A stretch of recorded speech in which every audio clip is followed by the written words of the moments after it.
Hey, welcome to my beginner's guide for rating as Scholar. This is intended for all of you fresh level 80s that are looking to get into raiding, or even some of the summoner players out there that have a Scholar that they don't know how to play. Before going forward, there are a few things that I expect you to understand. For instance, you should mostly know what your abilities do.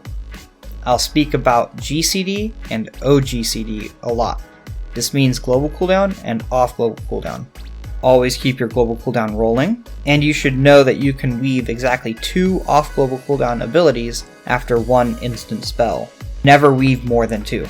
Yes, your DPS matters a lot, and of course, your fairy should be placed in the center of the fight.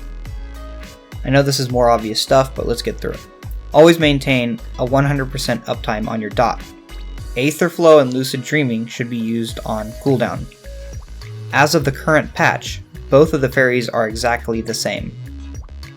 Next, we have our healing spells that we would rather avoid. A lot of the spells on this list are bad simply because they aren't worth the Aether Flow, or we have to actually use a GCD to cast them. First are the absolute worst spells that we never want to cast: Physic, Ad Liquium, and Lustrate. For the most part, we want to avoid trying to single target heal in raids, and to make matters worse, 2 of them cost a global cooldown. Next we have Sucker and Excog. While these are okay to use in raids sometimes, try to minimize your use of them. Sucker is only to be used when you have no other option available, and as for Excog, we have better options. Spending Aether Flow on a single target spell is not ideal. Emergency Tactics is just plain useless. I've seen healers rely on this, but really there's no point.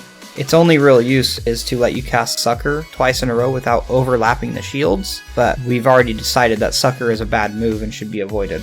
Next we have our Spread Low combo. It's strong, but once you consider the fact that you have to cast Ad Liquium and use your Recitation, which is good for other things as well, it really becomes less of a viable option once you take those into account. You should definitely be using this pre-pull and possibly during any fight intermissions. Alright, now time for the good spells. You'll notice that all of the following spells on this list are off global cooldown spells, making them already better than those of the previous list. All of the fairy spells should be our first option when considering what spells to use to heal the group. What separates these from the good section is that they do not cost Aether Flow. Now, Sacred Soil is the strongest spell we have, but it isn't free. Remember that it also heals over time in addition to its 10% damage mitigation. Get used to casting this spell a lot, but I still rank it beneath the fairy spells just because it costs an Aether Flow. Indomitability is a good emergency raid heal. All other heals on this page should take precedence above this spell, but don't feel guilty about casting it. It's still way better than Sucker. Also, don't forget about the next 3 spells.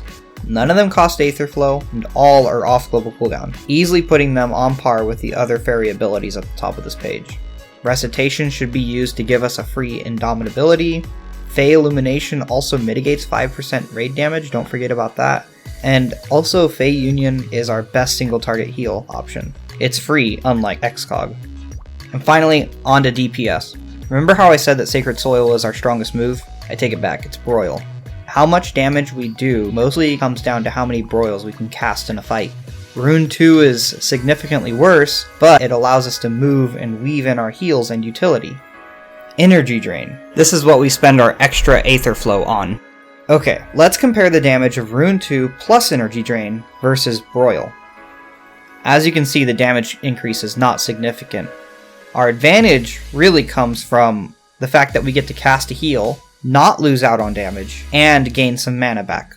What you should take away from this is that you should never skip Broil for the sake of casting Energy Drain. Instead, simply weave Energy Drain into your rotation when you have an available OGCD slot. Alright, back to this slide. Don't forget to kill your fairy during fight intermissions, or when there's not a whole lot of healing necessary. And lastly, don't forget to cast Chain Stratagem when it's up. It helps everyone. This should be cast on cooldown. Alright, so I've compiled a list of the healing spells based on priority. Remember that our first goal is to cast the bad spells, such as Sucker, as little as possible. After that, focus on utilizing your free spells better so that you can be greedier with your Aether Flow, and this will translate into damage. Hey guys, I hope you liked that. My main goal with these videos is to make the guides simpler you don't need a 20-minute guide on how to start playing Scholar. Get your feet wet, focus on the things I've explained, and then maybe move on to more advanced guides, which I'll be working on shortly.